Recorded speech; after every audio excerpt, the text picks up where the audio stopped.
Hello, Lorelei. How are you? I'm amazing. How are you, Theresa? I'm doing really good. Hey, listen, it's such a privilege to be, just taking space out of our schedules to be together and to talk and really maybe reintroduce you to the world.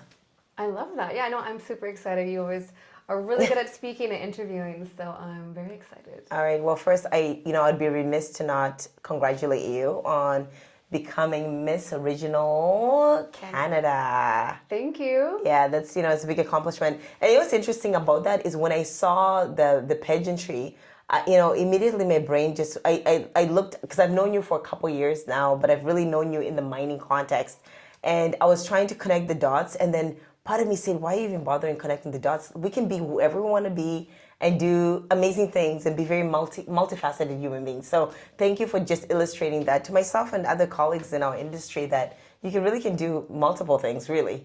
Well, thank you. And you're certainly one to talk when it comes to your accomplishments and what you've done. And I was always interested in learning about your expansion in diversity inclusion Right. and with the work with CIM, as well as the government program you participated in. I think you got sponsored for that. So absolutely. And that's the fun thing, I feel like, not just about mining, but Right. mining really does have, there's a lot of things you can do adjacent to the industry. There's a lot of opportunity inside, but outside of it as well. Absolutely, yes. And for sure, I would be happy to talk about all of those things. But today I really want to focus on you so the world gets to know you a little bit more. So Lorelei, we met, I think it was in 2015. It was a mining conference.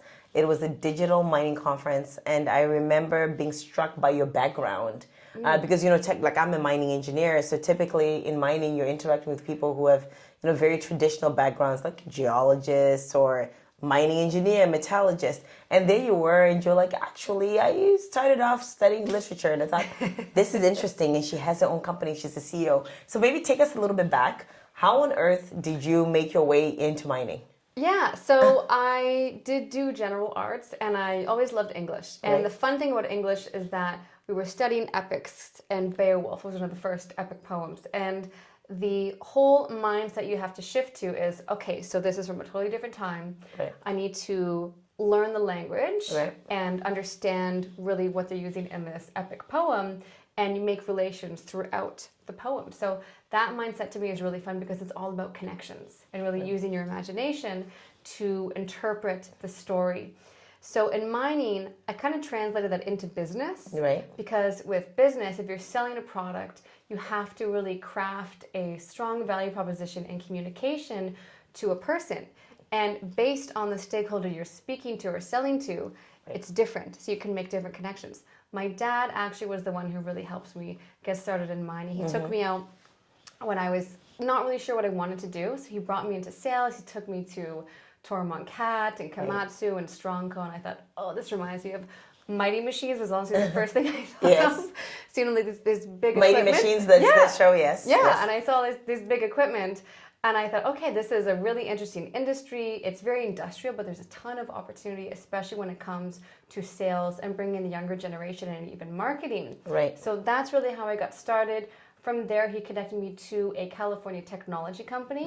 I met the CEO in Timmins, well, places, because there was the Canadian Mining Expo taking place. Right. So connected with them there, and this is when I was 21 years old. So they hired me, and then But you're still 21, so like, are you frozen in time? What's happening? Same with you. True. Yeah. But yeah, so that's kind of how I really got started into it. And I failed a few times at starting my own business. I was doing contract work, but it didn't really stick. But the whole concept around it was taking cross-industry technologies and bringing them into mining. If you have people with a very specific skill set outside of mining that are solving different challenges, Right. they're obviously able to add value. And that's a very common narrative and aspect of mining today.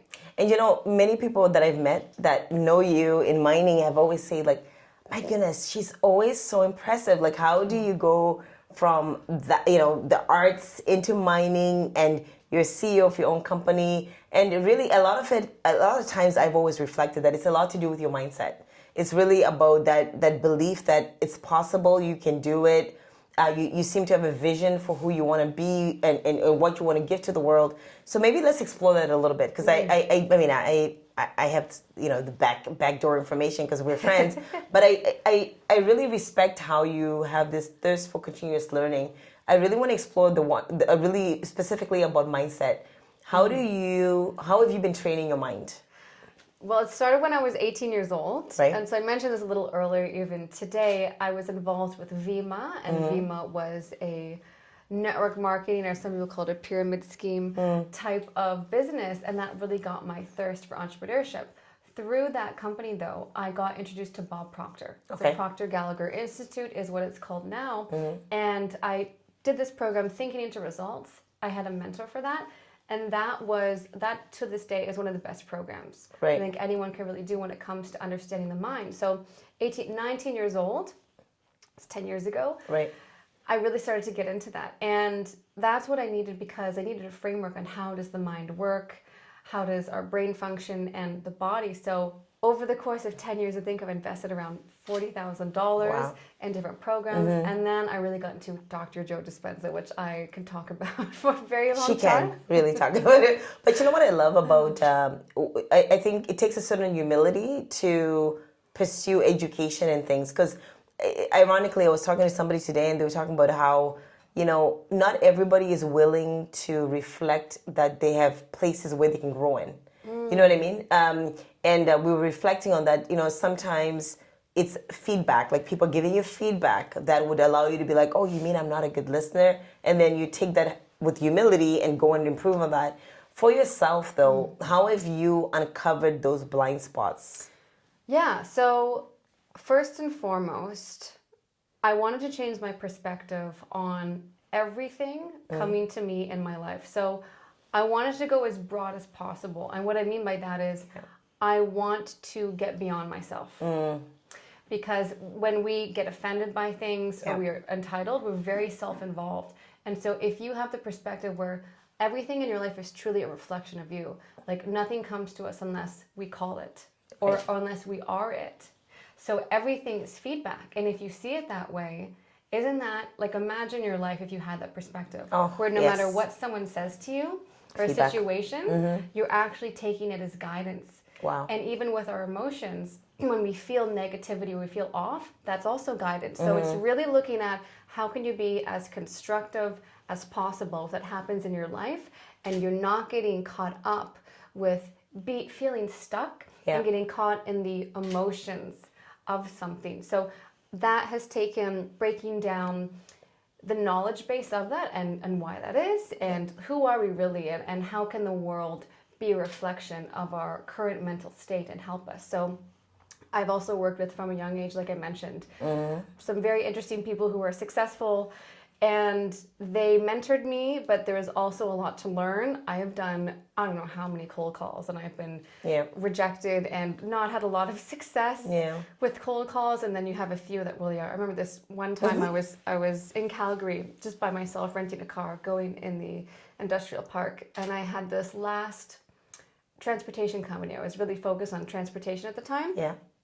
And I went in front of this whole business, and the man I was looking to speak was with us at the front, and there were several cubicles. Yeah. And I went up to him and I said, "Hi, I'm Lorelei, like, your name is so-and-so." Yeah. And I wanted to introduce myself, and he didn't even shake my hand. And the whole office was just looking at me, and I'm 21, and I'm like, and so I just did my spiel anyway, because I thought, well, what am I going to do? Walk away? Nothing to lose, it sounds like, And so I did make him smile at one point. I didn't really go anywhere, but after that, I thought, okay, I'm going to take myself out to Olive Garden or something after this. So I did. I'm like, I'm done. It's 4:30, so I'm done for the day. So it's a combination of making sure I do my part on integrating that perspective, that everything is valuable, and then, it comes with the practice, and you actually have moments like that where you might feel silly in a place. But I love what you're saying about everything is valuable. It's so golden. It reminds me of the metaphor of, like, having a symptom. It's almost like, before, and again, I was talking to somebody about this yesterday, about how one of my girlfriends was explaining to me that she's really into health, and she goes for physicals religiously, and she's very healthy that way. And she said, Theresa, like, she believes that by the time you get diagnosed with something, there have been symptoms along the way. And the little symptoms have been trying to tell you, give you symptom, and specifically to what you're saying, which is, when we're getting these feedback loops and they're happening for us, these are like the symptom, right? Symptoms giving us, an indication of things. And if we embrace them as that, a gift almost, how powerful it could be. So, I think of your journey in mining, and I think of now the role that you've taken on for the next year as Miss Regional Canada. And I really would love to know, like, in both, what are you looking to accomplish? Yeah. So maybe let's start with the regional, and then let's talk about the mining. Yeah. So Miss Regional Canada is, again, the title that I have for this year into 2026. And that was a fantastic opportunity. It's actually a national pageant, and it's held in Sudbury, which is beautiful, amazing. And you touched on this point earlier, where it's that you have these women, and we're all going to dress up to the nines, and we're going to present ourselves exactly how we want. And enjoy it, by the way. Absolutely. Oh, yes. Of course, yes. Yes. All the hair and makeup, all the beauty. Yes. Beauty of it for sure, and the evening gowns. Yeah. But all of these women are very smart. Yeah. We're all taken seriously. So I love that it's fusing that, where you can express your femininity and what it means to be a woman. Yeah. And you're also, though, really being critiqued most of all, more than anything, on who you are as a person internally. Right. And they want someone who is intelligent, well-spoken, you have experience, and etc. So I found that very empowering and refreshing, because you'll find in other industries or areas where there can be judgment around that, and you kind of put people in a certain category, right? Right. So it's just great embracing yourself as a woman from that perspective. And so now what I'm doing with my platform, Permission to Become, is I'm helping women and people in general across Canada who don't have access to traditional resources step into their future selves now. Beautiful. So whether that's education, finance, business opportunities, how do you really allow people or help people to see that they can bring their potential to the surface regardless of what they have or what they think they don't have. That's beautiful. So that's a huge platform. And as I said to you before, please count on me, myself. And I know a lot of folks that we know mutually in our industry have also reiterated the same, that we really support what you're doing, because we know you're purpose driven. Speaking of the other side, though, because you're not going to stop the mining side, what are you hoping to accomplish in the mining side of your life? Yeah, so now I'm really getting to an interesting place where I'm having the opportunity to work with mining teams more and more on the innovation side. Okay. And it's very interesting looking at the challenges that they're having. Again, it's also around sourcing vendors. It's about looking at who are those vendors that can give us the best product. So my kind of vision around that is, well, one, I love identifying those companies that really can do the work. Right. And when it comes to safety, they have a proven safety record and mining. So it's finding those cross-industry technologies that can provide huge benefit. And on the mining side as well, how can the miners come together to help fast-track technologies also? And we're in a very interesting point in the mining industry right now, a very critical point. Yeah. So technology working together is going to be the same thing I'm bringing to the industry, but also when it comes to what I really love to do is I'd love to look at what is the market potential. What is the potential to create new markets? That's still kind of on like the vendor multinational side, but you have a lot of these vendors where they could have a lot of resources, the multinationals of the world, right? Yeah.